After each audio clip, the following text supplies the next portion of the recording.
بسم اللہ الرحمن الرحیم۔ السلام علیکم۔ سین سٹوری کے دیکھنے والوں کو خوش آمدید۔ دوستو، اگر آپ نے ہمارے چینل کو سبسکرائب نہیں کیا تو سبسکرائب کر لیں۔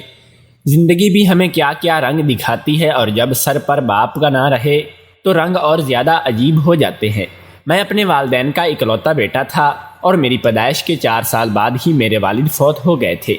اور جب میں نے ہوش سنبھالا تو گھر میں خود کو اپنی ماں کو ہی دیکھا۔ گھر اپنا تھا، اس لیے ہم دونوں کو اس بات کی فکر نہ تھی۔ میری ماں ایک جگہ ٹیچر تھی، اور اس طرح ہمارے گھر کا خرچہ چلتا رہا تھا۔ باپ کیا ہوتا ہے اور اس کا پیار کیا ہوتا ہے، یہ میں زیادہ نہیں جانتا تھا کہ میں نے زندگی میں باپ کا پیار نہیں دیکھا تھا۔ میرے لیے میری ماں اور باپ سب کچھ میری ماں ہی تھی۔ زندگی بہت اچھی گزر رہی تھی، اور شاید ایسی ہی گزرتی رہتی اگر وہ حادثہ ہماری زندگیوں میں نہ ہوا ہوتا۔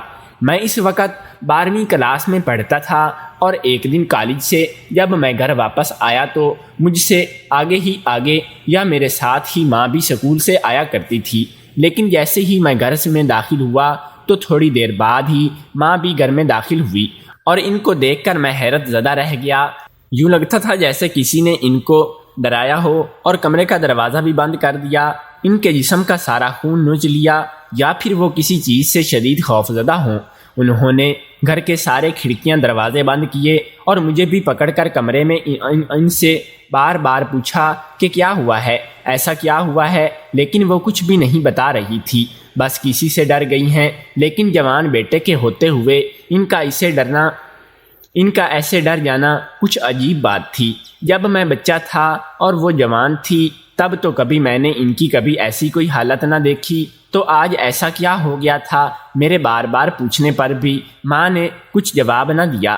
میں نے ان کو پانی وغیرہ پلایا، اور کچھ دیر بعد ماں نارمل ہو چکی تھی۔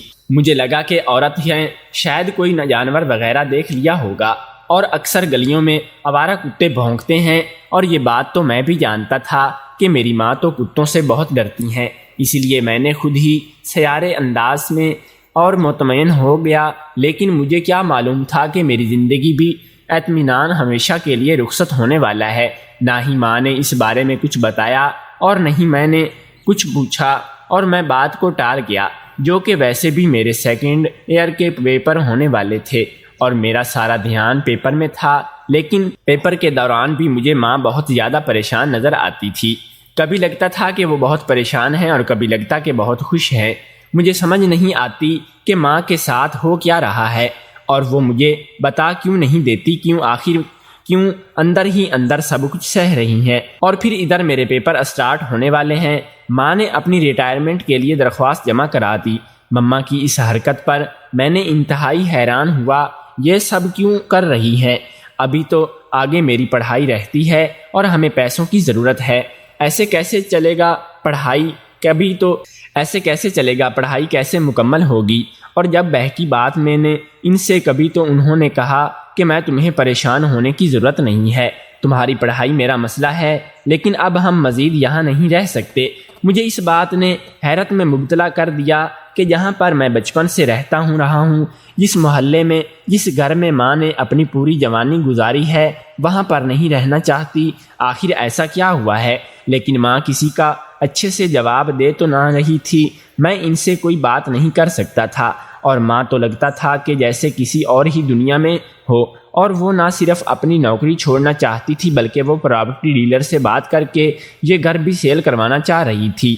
اور میں جب بھی سوال کرتا تو ماں ہمیشہ ایک ہی جواب دیتی کہ تم خاموش ہو جاؤ، تم ابھی بچے ہو، تمہیں کچھ معلوم نہیں ہے۔ لیکن اندر ہی اندر میں پریشان تھا اس چیز سے، کیونکہ میں اب کوئی بچہ تو نہیں رہا تھا، اور اچھا خاصا جوان لڑکا تھا، اور مجھے معلوم تھا کہ ماں کے ساتھ کوئی مسئلہ ہے، لیکن ہاں وہ اپنا مسئلہ مجھے نہیں بتا رہی تھی۔ وقت ویسے ہی گزر رہا تھا کہ ماں نے اس گھر کو دیے نئے مالک مکان سے کچھ ٹائم لے لیا، جب تک میری تعلیم مکمل نہیں ہو جاتی، اور جس کو اس نے مکان دیا تھا اس کے ذریعے دوسرے شہر میں مکان خرید بھی لیا، اور یہ بات مجھے معلوم نہ تھی۔ میں تو پریشان تھا کہ گھر بیچنے کے بعد ہم کہاں جائیں گے، اور اسی وجہ سے شاید میری توجہ پیپر سے بھی کم ہو رہی تھی۔ لیکن ماں کو تو جیسے کسی چیز کی پرواہ ہی نہ تھی۔ کبھی کبھار رات کو مجھے یوں لگتا کہ میری ماں نے کمرے سے باتوں کی آوازیں آ رہی ہوں، لیکن ایسا ہونا ناممکن تھا۔ میں نے 2 دفعہ ماں سے پوچھا بھی تو ماں کا ایک ہی جواب ہوتا تھا کہ میں بوڑھی ہوتی جا رہی ہوں، شاید تھک جاتی ہوں تو نیند میں بولتی ہوں گی۔ اور میں نے بھی کبھی تجسس نہیں کیا تھا کہ ماں کے کمرے میں جھانک کر دیکھوں، کیونکہ ماں کی ساری جوانی میرے سامنے ہی تھی اور اس عمر میں ان پر رشک کرنا کوئی سوال نہیں پیدا ہوتا تھا۔ لیکن دن بدن میری ماں کی حرکتیں مشکوک ہوتی جا رہی تھیں۔ میری وہی ماں جو جوانی میں بھی شوخ رنگ نہیں پہنتی تھی، اب اکثر شوخ رنگوں کے کپڑوں میں نظر آتی اور کبھی کبھار تو ہار سنگار تک کر لیا کرتی تھی۔ اور ماں کے مشکوک حرکات نے مجھے نہ چاہتے ہوئے بھی ان پر شک کرنے پر مجبور کر دیا۔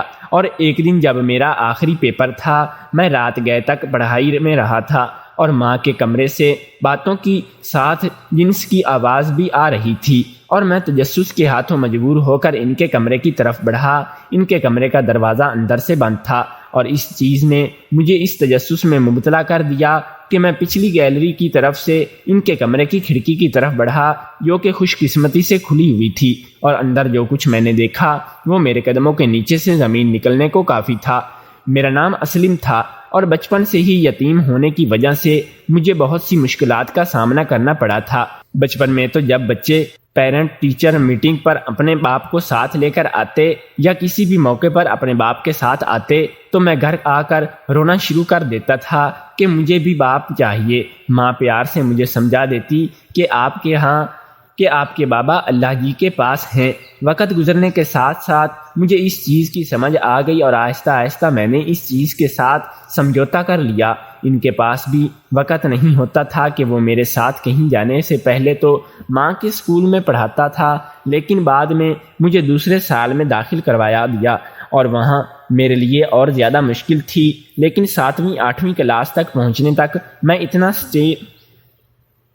میں اتنا سیٹل ہو چکا تھا کہ اپنے مسائل خود حل کرتا، کیونکہ مجھے احساس ہو گیا تھا کہ ماں نے صرف میری خاطر دوسری شادی نہیں کی ہے اور مجھے پالنے کے لیے انہوں نے اپنی جوانی کی قربانی دے دی ہے۔ اس طرح اپنے چھوٹے چھوٹے مسائل خود حل کرنے لگا، لیکن ماں کو کچھ نہیں معلوم تھا۔ ان کے لیے میں آج بھی چھوٹا ہی بچہ تھا، اور جب میں نے میٹرک پاس کیا تو اس کے بعد میں چھوٹے چھوٹے کام سیکھنے لگا، جیسے کسی چابی ساز کے پاس چابی بنانے کا کام، تو کبھی کسی اور ورکشاپ میں دہاڑی لگا لینا تاکہ اپنی جیب خرچ خود نکال سکوں، کیونکہ میں بڑا ہو رہا تھا اور میری جیب خرچ بھی بڑھ رہا تھا، کیونکہ میرے ساتھ کے لڑکے جب خرچ کرتے ہیں تو میں ان کو یہ نہیں کہہ سکتا تھا کہ میرا باپ نہیں ہے۔ میری ماں نے کمانے والی، اس لیے ان کے ساتھ کچھ نہیں لے کر کھاؤں گا۔ مجبوراً مجھے اپنی جیب خرچ خود پر پورا کرنا پڑتا تھا، اور یہ بات بھی میری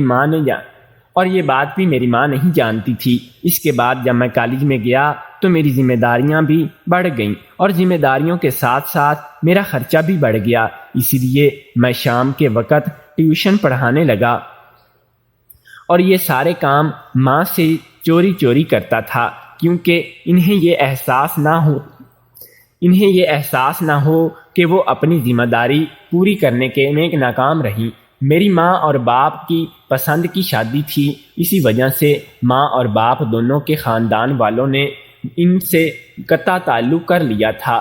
میرے باپ نے اپنی ساری جمع پونجی لگا کر 2 کمروں کا ایک ہی چھوٹا سا گھر تیار کیا تھا، اور یہاں پر ہم لوگ بڑی خوشی سے رہ رہے تھے۔ لیکن ایک کار ایکسیڈنٹ میں میرے باپ فوت ہو گیا، اور اس کے بعد میری ماں اور باپ دونوں کے خاندان والوں نے ہم دونوں کو اپنانے سے انکار کر دیا، اور ماں نے ایک اسکول میں نوکری شروع کر دی اور اس کے ساتھ ساتھ خود بھی پڑھتی رہی۔ مجھے تو اچھے طریقے سے یاد نہیں، لیکن کچھ یاد ہے کہ وہ وقت بہت مشکل ہوتا تھا۔ میں بہت ہی چھوٹا ضرور تھا، لیکن ماں ہر جگہ مجھے ساتھ لے کے جایا کرتی تھی۔ لیکن وہ خوبصورت تھی، جوان تھی، اسی لیے ہر دوسرے دن ہمارے گھر میں کوئی نہ کوئی رشتہ لے کر رشتے والی خالہ بیٹھی ہوتی تھی، لیکن میری ماں ہمیشہ سے انکار کر دیتی تھی۔ میرا باپ ایک فارم میں نوکری کرتا تھا۔ ابا کی وفات کے بعد انہوں نے کچھ پیسے دیے تھے اور انہی پیسوں سے ماں اس گھر کو پکا کروا کر اس میں 1-2 اور کمرے بنا لیے تھے، اور اب ہماری ضرورت کے لیے کافی تھا۔ زندگی میں کبھی نہیں سوچا تھا کہ کبھی یہ گھر چھوڑنا پڑے گا۔ یہاں کے لوگ میری ماں سے بہت پیار کرتے تھے اور اس کی عزت کرتے تھے، کیونکہ یہاں بہت سے لوگوں نے کسی دور میں میری ماں کا ہاتھ مانگنے کی کوشش کی تھی، لیکن ان سب کو یہ معلوم تھا کہ اس عورت نے بچے کے لیے ساری جوانی گزار دی ہے، اور اب ہر شخص میری ماں کو عزت کی نگاہ سے دیکھتا تھا۔ ایسے میں ماں کا پریشان ہونا، نوکری چھوڑنا اور یہ گھر چھوڑنے سے متعلق سوچنا مجھے حیرت میں مبتلا کر گیا تھا۔ لیکن جس طرح ماں بات بات پر پریشان رہتی تھیں اور ہر آہٹ پر چونک جایا کرتی تھیں، اس چیز نے مجھے تجسس میں مبتلا کر رکھا تھا، لیکن مجھے سمجھ نہیں آتی تھی کہ وہ یہ سب کیوں کر رہی ہیں۔ اور جب انہوں نے بتایا کہ اسکول میں سے استعفیٰ دے دیا ہے تو مجھے شدید جھٹکا لگا تھا، اور میں نے اس سے باقاعدہ ماں کو بٹھا کر سمجھایا تھا کہ میں بڑا ہو گیا ہوں، اگر آپ کو کوئی مسئلہ ہے تو آپ مجھے بتا سکتی ہیں، میں آپ کا ہر قسم کا مسئلہ حل کرنے کے لیے تیار ہوں۔ لیکن ماں نے مجھے صاف انکار کر دیا، تم جتنے بھی بڑے ہو جاؤ میرے لیے بچے ہی رہو گے، اور جتنے میں اپنے سارے مسئلے کو حل کر سکتی ہوں، اور اب تو میری زندگی میں کوئی مسئلہ رہا ہی نہیں ہے، تم بڑے ہو گئے ہو اور اب اپنے پاؤں پر بھی کسی حد تک کھڑے ہو گئے ہو۔ معلوم نہیں کہ مجھے سب معلوم ہو گیا ہے اور اسی لیے چڑھائی کر دی۔ اس سے یہ ہوا کہ میں ان سے زیادہ ضد کر کے سوال نہیں کر سکا کہ تو خود ان سے شرمندہ تھا۔ تمہیں کیا لگتا ہے کہ تم جو باہر کام کرتے ہو مجھے کچھ معلوم نہیں، اس لیے استعفیٰ دے رہی ہوں؟ ماں نے الٹا مجھ پر، میں ان سے چھپ کر سارے کام کرتا تھا اور ان کو سب کچھ معلوم ہو گیا تھا۔ ان دنوں ہم دونوں ہی ایک دوسرے سے نظریں چرائے پھرتے تھے، کیونکہ مجھے لگتا تھا کہ میں نے ماں کو انجانے میں دکھ دے دیا ہے، اور ماں تو نہ جانے کس پریشانی میں تھی، نہ بھی پہلے کی طرح بیٹھ کر مجھ سے باتیں کرتی رہتی اور بس کسی الگ ہی دنیا میں رہتی تھیں۔ کبھی چپکے بیٹھی رہی رو رہی ہوتی تو کبھی مسکرا رہی ہوتی۔ مجھے ماں کی حالت پر شک ہونے لگا تھا، لیکن میرے ہر سوال کے جواب میں ماں ٹال مٹول سے کام لیتی اور کوئی تسلی بخش جواب مجھے نہیں دیتی تھی۔ ماں کی نوکری چھوڑنے کے بعد جب ماں نے پراپرٹی ڈیلر کو بلانا شروع کیا کہ وہ ہمارے گھر کا سودا کر سکیں، تب مجھے شدید ترین جھٹکا لگا۔ آخر ماں چاہتی کیا تھیں؟ ہم یہ گھر بیچ دیں تو کہاں جائیں گے؟ اور جب ہی سوال میں ماں سے کیا تو انہوں نے کہا کہ تمہیں کیا لگتا ہے کہ گھر بیچنا آسان کام ہے؟ لیکن اب میری مجبوری بن گئی ہے، ہم اس گھر میں مزید نہیں رہ سکتے۔ لیکن کیوں نہیں رہ سکتے؟ اس بات کا میری ماں کوئی جواب نہیں دیتی تھی۔ ہر دوسرے دن ہمارے گھر کوئی نہ کوئی ڈیلر آیا ہوتا، اور اس کے جانے کے بعد میں چپکے ماں کو روتے ہوئے دیکھتا تھا۔ یقیناً اس گھر میں ماں کی بہت یادیں جڑی ہوئی تھیں، جیسے میرا سارا بچپن اس گھر کے کونے کونے پر بکھرا ہوا تھا۔ یقیناً گھر بیچنے کا فیصلہ ان کے لیے بہت ہی مشکل فیصلہ تھا، اور اگر اتنا ہی مشکل فیصلہ تھا تو آخر اس گھر کو بیچنے کی ضرورت ہی کیا تھی؟ مجھے بالکل سمجھ نہیں آتی تھی۔ اور جس دن میرا آخری پریکٹیکل تھا، اس دن ماں نے بتایا کہ انہوں نے ایک دوسرے شہر میں گھر خرید لیا ہے اور کل ہی ہم یہاں سے چلے جائیں گے۔ ساری رات میں اپنی پیکنگ کرتا رہا۔ اپنی یہاں کی زندگی کو، دوستوں کو یاد کر کے میری آنکھوں میں بار بار آنسو آ رہے تھے، لیکن میں اپنی ماں کے فیصلے پر خاموش تھا کہ انہوں نے یہ فیصلہ کچھ سوچ کر ہی کیا ہوگا، اور ہم دوسرے شہر میں شفٹ ہو چکے تھے۔ وہ گھر بھی اچھا تھا، لیکن وہ چھوٹا سا فلیٹ تھا، بالکل بند اور بند ہی، وہ بھی میری ماں کے نام پر تھا۔ یہاں آنے کے 2 دن بعد تک ہم لوگ سیٹنگ ہی کرتے رہے، اور تیسرے دن پڑوس کی ایک عورت آ گئی اور ان کی ماں سے اس طرح دوستی ہو گئی جیسے صدیوں سے سہیلیاں ہوں۔ ویسے بھی وہ کوئی بہت عمر رسیدہ نہیں تھی۔ مجھے معلوم ہوا کہ وہ ساتھ والے حاجی صاحب کی بیوی ہیں، اور میں حیران رہ گیا، کیونکہ حاجی صاحب کافی عمر کے لگتے تھے جیسے میری ماں لگی، لیکن ان کی بیوی بہت ہی کم عمر کی لگتی تھی۔ اور میں یہاں آئے کچھ ہی دن ہوئے تھے کہ ہم لوگ کچھ تھوڑے بہت سیٹل ہوئے تھے۔ ایک دن وہی عورت اپنے ساتھ حاجی صاحب کو بھی لے کر آئی، اور ان دونوں کافی دیر بیٹھ کر گئے۔ میں نے اس چیز کا زیادہ نوٹس نہیں لیا، اور کچھ دن ٹھہر کر وہ میاں بیوی پھر ہمارے گھر آ گئے۔ وہ عورت کو تقریباً اب روز ہی ہمارے گھر آتی تھی، لیکن اب اس طرح ساتھ میں شوہر کو بھی لے کر چلی آتی، اور ان کو آنا مجھے عجیب لگتا تھا، کیونکہ پہلے تو کبھی ہمارے گھر میں کوئی مرد نہیں آیا تھا۔ بلا وجہ شروع سے ہی میری ماں کا یہ اصول تھا کہ وہ مرد کو گھر میں داخل نہیں ہونے دیتی تھی، تو پھر ان حاجی صاحب کو کیوں داخل ہونے دیتی تھی؟ لیکن میں ماں سے سوال بھی نہیں کر سکتا تھا۔ ویسے بھی ان دونوں میں کام کے سلسلے میں اور کالج میں داخلہ کے سلسلے میں مصروف تھا۔ میں ساتھ ساتھ ISSP کے لیے بھی تیاری کر رہا تھا، کیونکہ ماں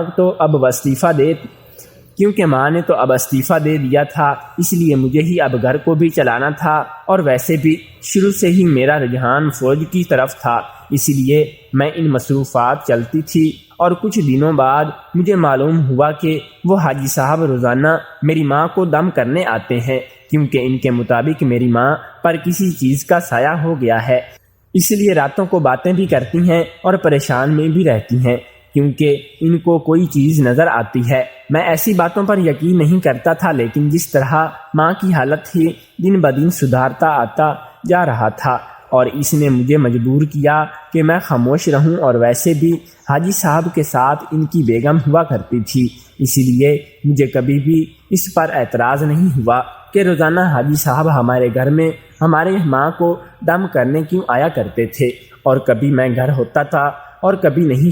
شروع میں تو مجھے یہ چیز بہت عجیب لگی تھی، لیکن آہستہ آہستہ میں بھی اس چیز کا عادی ہونا شروع ہو گیا، اور مجھے حاجی صاحب کا نام عجیب نہیں لگتا تھا۔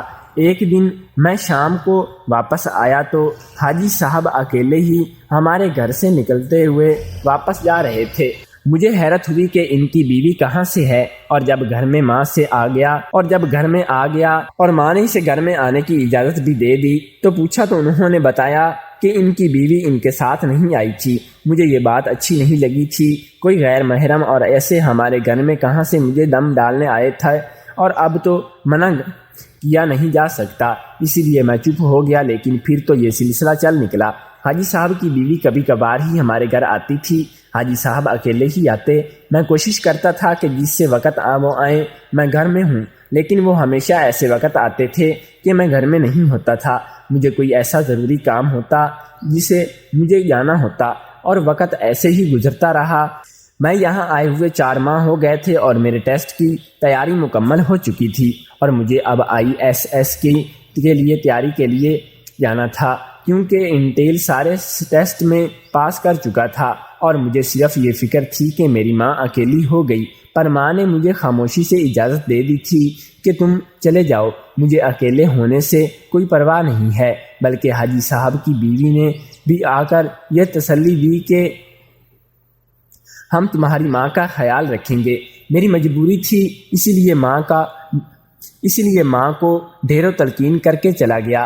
جب 4 دن بعد ISSP دے کر میں واپس آیا تو میری ماں بہت زیادہ خوش نظر آ رہی تھی، جیسے 4 دنوں میں اس نے تو مجھے یاد ہی نہیں کیا ہو۔ اور خوش تو میں بھی بہت تھا کہ میرے آنے کے دوسرے دن ہی معلوم ہوا کہ میں SSP کلیئر کر چکا ہوں، اور اب میری زندگی کو ایک منزل مل گئی تھی، اور مجھے صرف میرے جانے سے ان کو کوئی فرق پڑا گا، بلکہ وہ تو بہت ماں کی فکر تھی۔ لیکن ماں کو دیکھ کر نہیں لگتا تھا کہ زیادہ خوش تھیں، اور میرے سلیکٹ ہو جانے کی خبر نے تو ان کو مزید خوش کر دیا تھا۔ میرے جانے میں ابھی کچھ دن ہی باقی تھے، اور انہی دنوں ماں کی طبیعت گری رہنے لگی، اور ہر وقت سر پکڑ کر بیٹھی رہتی۔ کچھ بھی کھاتی تو فوراً سے ان کو الٹی آ جاتی تھی۔ ماں کی منع کرنے کے باوجود میں زبردستی ان کو اسپتال لے گیا، اور وہاں جا کر جو خبر مجھے ڈاکٹر نے سنائی وہ میرے سر پر آسمان گرانے کو کافی تھی۔ میری ماں حاملہ ہے۔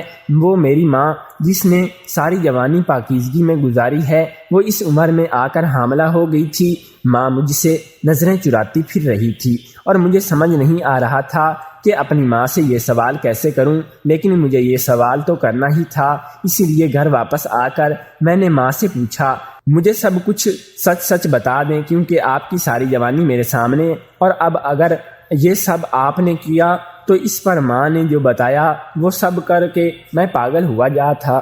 ماں نے بتایا کہ یہ کوئی ناجائز بچہ نہیں ہے، بلکہ یہ تمہارا ہی کوئی بہن بھائی ہے۔ جب میں نے ان سے پوچھا کہ یہ آپ کیا کہہ رہی ہیں تو ماں نے مجھے بتایا کہ تمہارے باپ زندہ ہیں، اور یہ جو ساتھ والا حاجی صاحب ہے یہی تمہارا باپ ہے۔ مجھے حیرت ہوئی کہ ماں کیا کہہ رہی ہیں۔ میرا باپ تو بچپن میں ہی مر گیا تھا۔ ماں نے حاجی صاحب کو بھی بلا لیا جو کہ میرا ہی باپ تھا، اور اس نے مجھے اپنی ساری کہانی سنائی، اور انہوں نے بتایا کہ وہ بظاہر ایک فارم میں کام کرتے تھے، لیکن وہ ایک انڈر کور ایجنٹ تھے، اسی لیے ان کو ایک نئی جگہ نئی پہچان کے ساتھ ان کی ایجنسی میں بھیجنا تھا۔ اس لیے باقاعدہ ان کی موت کا ڈرامہ کیا گیا اور ہر طرف ان کی موت مشہور کر دی گئی تھی۔ اور یہ ان کی ایجنسیوں کا طریقہ کار ہوتا ہے، بہت سے زندہ لوگوں کو مار دیتی ہیں، جس طرح میرا باپ بھی اتنا عرصہ ایک نئی جگہ نئی پہچان کے ساتھ زندہ رہا، اور جو لڑکی یہ اس کی بیوی بن کر رہتی تھی، اس کی بیوی نہیں بلکہ وہ اس کی ایجنسی کی ہی ایک ایجنٹ ہے، اور یہاں پر وہ کسی اور سلسلے کے لیے اس کو میں رہ رہے تھے۔ اور اس پر ماں نے بتایا کہ جب تمہارے باپ کی کھلی ہوئی لاش گھر آئی تو تب ہی مجھے یقین تھا کہ یہ تمہارا باپ نہیں ہے، لیکن یہ بات کسی کو کہہ نہیں سکتی تھی، اس لیے آئے ہوئے رشتے سے انکار کر دیتی، کیونکہ مجھے یقین تھا کہ میں بیوہ ہوئی نہیں ہوں۔ مجھے نہیں معلوم تھا کہ میرا شوہر ایجنسی میں کام کرتا ہے، لیکن پھر بھی مجھے یقین تھا کہ میرا شوہر زندہ ہے۔ آہستہ آہستہ مجھے یقین آنے لگا میں سچ میں بیوہ ہوں اور میرا شوہر مر گیا ہے، لیکن جس دن تم نے مجھے بہت زیادہ میرے سامنے آیا، بے شک اس کا حلیہ بدلا ہوا تھا، گھبرائے ہوئے دیکھا تھا، اس دن پہلی دفعہ تمہارا باپ، لیکن میں اس کو وقت خوف زدہ رہتی تھی، اور پھر اس نے میرے پیچھا شروع کر دیا تھا، اور ایک دن موقع دیکھ کر اس نے مجھے بتایا کہ یہ زندہ ہے، اور اس کے کہنے پر میں وہ گھر بیچ کر نوکری چھوڑ کر اس شہر میں آئی ہوں کہ یہاں مجھے کوئی نہیں جانتا، اس لیے اس جگہ پر میں نے فلیٹ لیا، اور اب یہ بظاہر تو دوسری عورت کا شوہر بن کر رہتا، لیکن یہ حقیقتاً میرا شوہر ہے اور میرے ساتھ ہی رہتا ہے۔ اب تم بھی ایک فوج کا حصہ بننے جا رہے ہو، اس لیے تمہاری ساری حقیقت بتاتی ہوں، لیکن یہ بات کبھی کسی کو نہ پہنچنے تک نہیں۔ تمہیں ہمیشہ خود کو ایک یتیم ہی بظاہر کرنا ہوگا، کیونکہ میں اصلی پہچان ختم ہو چکی ہے اور میرا وہ شناختی کارڈ ختم ہو چکا ہے، اور اب میں نئی جگہ ایک نئے پہچان کے ساتھ رہتی ہوں۔ ہماری ماں سے رشتہ ختم نہیں ہوا، اسی لیے میں اس کے ساتھ ہی، اور میں اس کا مکمل خیال بھی رکھوں گا، لیکن کبھی تو دونوں کے ساتھ نہیں دے سکوں گا، اسی لیے تم لوگوں کو جو کرنا ہے خود ہی کرنا، اور یہ بھی کہ میرے اس راز میں صرف میری اور وہ ساتھی ایجنٹ شامل، اور ایجنسی کے کچھ بڑے افسران کو پتہ ہے کہ میں اپنی فیملی کے ساتھ جڑ رہا ہوں، اور کسی کو معلوم نہیں ہے، اور نہ ہی کسی کو معلوم ہو کہ ہماری ایجنسی کے اصولوں کے خلاف ہے کہ ایک دفعہ بندے کو مار کر اس کی پہچان ختم کر دی گئی ہو اور وہ دوبارہ سے اپنے خاندان کے ساتھ جڑ جائے۔ لیکن میری آنکھوں میں دیکھ کر میرے باپ نے اپنی DNA رپورٹ میں سامنے رکھی تھی، دیکھ لو میں تمہارا باپ ہوں، اور رپورٹ دیکھنے کے بعد تو شک کی کوئی گنجائش نہیں رہتی تھی۔ اور اس طرح جو میں ساری زندگی سمجھتا رہا کہ میں یتیم ہوں، مجھے آج پتہ چلا کہ میرا باپ تھا اور زندہ بھی تھا، لیکن مجھے ابھی دنیا کے لیے یتیم ہی رہنا تھا، اور نہ جانے میرے جیسے کتنے لوگ ہوں گے جو باپ کے ہوتے ہوئے بھی یتیم بن کر رہتے ہیں، صرف اس لیے کہ اس ملک کے بہت سے لوگ سکون کی نیند سوتے ہیں۔